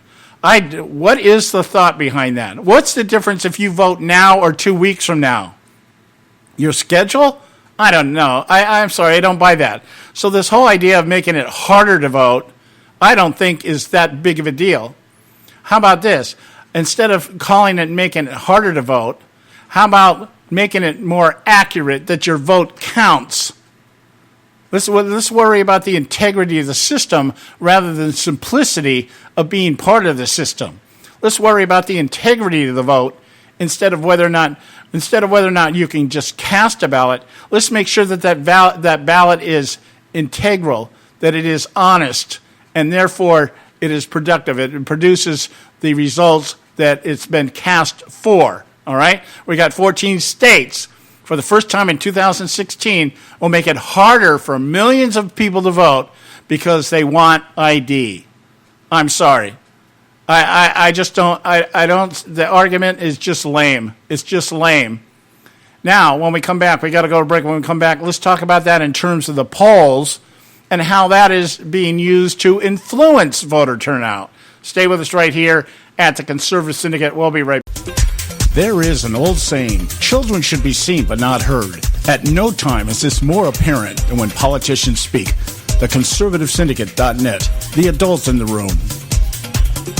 Hey folks, if you're like me, you don't place a whole lot of trust in today's media for the real truth and facts regarding the volatile world of finance and politics. When I want the real scoop on money, I go to the most trusted source I know, my good friend and colleague, Bob Cardoso. Bob is a noted expert with a PhD in international finance who airs his nationally known, globally syndicated show, Robert Cardoso Live Daily, Monday through Friday, 3 to 5 p.m. Pacific Time.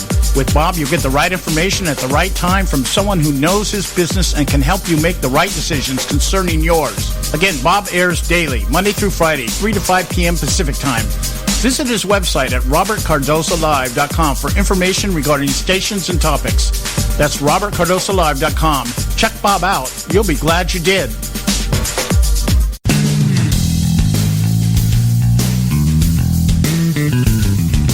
History affirms a vibrant civil society thrives on freedom of conscience, religion, and choice. Any society absent these qualities stifles individual responsibility and accountability, thus enslaving its people by denying them their potential for goodness, creativity, and altruism. To that extent, oppression, coercion, and totalitarianism are multiplied exponentially. To counter such outcomes, the American Freedom Alliance was formed.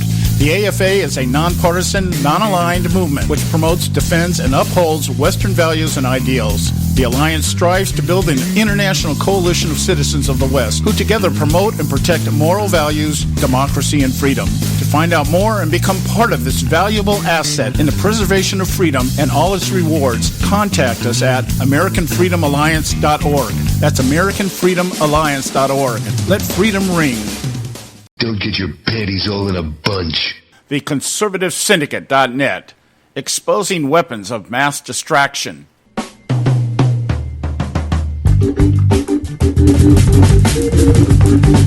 Okay, hey, we're back, and you're listening to the Conservative Syndicate. I want to kind of sum this all up here in terms of the voter fraud issue that's out there right now.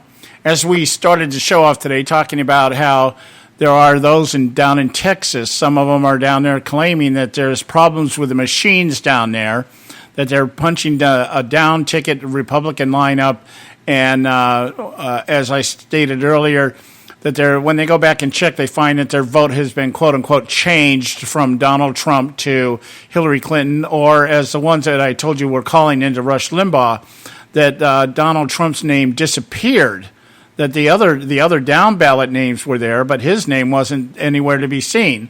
And so I mentioned that as soon as this happened, within 48 hours, less than 48 hours, within hours after this was reported yesterday, within less than 24 hours. I got to get my times right here.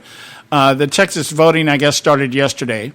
And within that time frame between yesterday and today, Snoops is out there trying to, quote-unquote, debunk another urban myth that voter fraud is real, okay? They're just claiming, well, it's just a couple of people, and it turned out to be human error, no big deal. We quoted after the hour here at the top of the hour about the Yahoo people out there writing about the fact, we found a certifiable person who handles the election machines down in Texas down there. Had been doing it for 10 years, and the machines are certified, and the woman is certified, and therefore she's saying, now this is just human error, therefore much ado about nothing. That's what they're saying here. Now, along that line, let me see. I want to get down here into the polls. How does this play into the polls? Because the polls are really what's going on here. The polls right now. Well, we've talked about these polls, and we mentioned it yesterday. You've got some of the more reliable, more traditionally known and respected polls out there. Rasmussen, Gallup, even the LA Times, which I have no respect for, but they're calling this thing pretty much either even or Trump is up by a couple of points, depending on which poll you're looking at. But then we have the ABC poll that came out at the beginning of the week that Clinton had a 12-point, all of a sudden just 12-point surge. And the reason being is why? Because most Americans don't like the idea that Trump is suggesting that there's voter fraud, that the election is rigged. And as we pointed out, when he talks about it being rigged, he's not just talking about ballot manipulation. He's talking about the collusion and the conspiracy between the media, the establishment types, and the leftists out there, the activists. All these people colluding to make sure that he doesn't win. All right, now the voter fraud, the ballot manipulation is only one aspect of that, because the operatives and the activists out there are the ones manipulating it. All right, now, and we talked about, we mentioned it yesterday, and that's what I want to spend the rest of my time here talking about today, is the Podesta email, which exposes a playbook for rigging the polls through oversampling. And that's why I mentioned the ABC poll. We found out that the ABC poll was oversampled. It was oversampled. 37% of the people polled were Democrats. ethnic Democrats, blacks, okay, minorities, people like that. And we also found that now today NBC has released their poll, 14-point lead Hillary Clinton. So now we're going to add a couple more points to it. Why? Because we're getting close to the election. And the idea is to do what? Make the public think this thing is over and hopefully dissuade Trump people from showing up.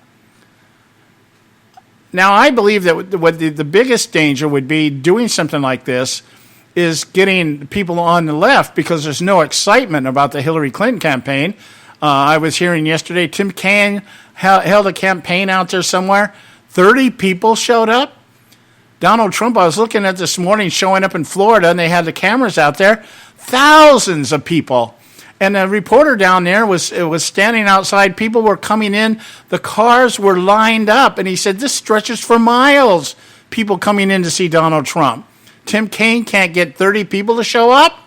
Hillary Clinton's lucky if she gets 1,000? Okay, so I'm sitting there looking at all this.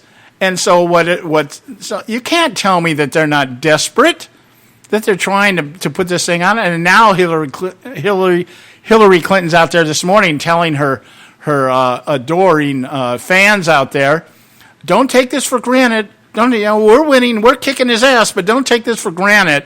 Make sure you get out there and vote. And so I'm kind of wondering if this may backfire on them to some degree. When you start saying, hey, we got this thing locked up, maybe people are saying, hey, I'm not really thrilled about Hillary. I was more of a Bernie Sanders guy or gal. And okay, they got it locked, so maybe I don't need to show up. But the point being is that they're trying to dissuade Trump people from showing up.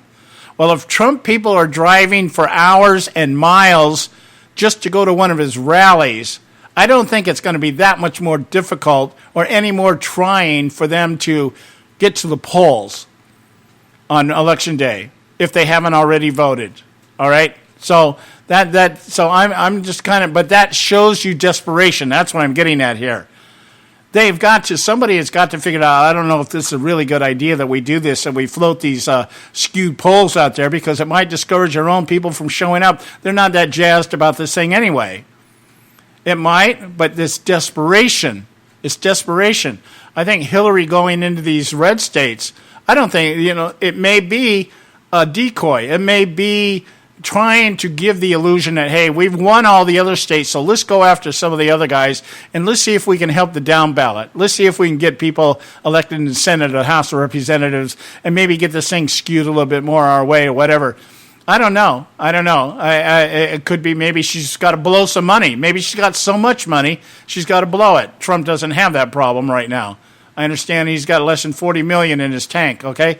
Hillary Clinton's out there still getting massive amounts of money from Wall Street, the very people she's threatening to take to the task, all right? So, in this thing, this email from Podesta, he's saying even a small oversample of black voters of 5% can play a poll and advance the poll by 3 full points. That means if you just oversample a little bit, one way or the other, then what can happen is you can actually move those poll numbers. And so all you have to do, you want a certain result, what do? You oversample. And they talk about it in this email. Podesta talks about taking information from an organization called Atlas Research, and you oversample Hispanics, you oversample Native Americans, you oversample African Americans whenever possible, and this will give you the key numbers that you need to be able to be published. There it is. All right? We're out of time, guys. We'll be back tomorrow. Same time out here, 3 o'clock on the left coast, 6 on the east coast. And hopefully Joe will be back with us. We got more for you. We're going to hammer this thing. Tomorrow we're going to talk a lot about Obamacare. Obamacare, dying, dead, and what they're saying about it. Good night. We'll talk to you tomorrow.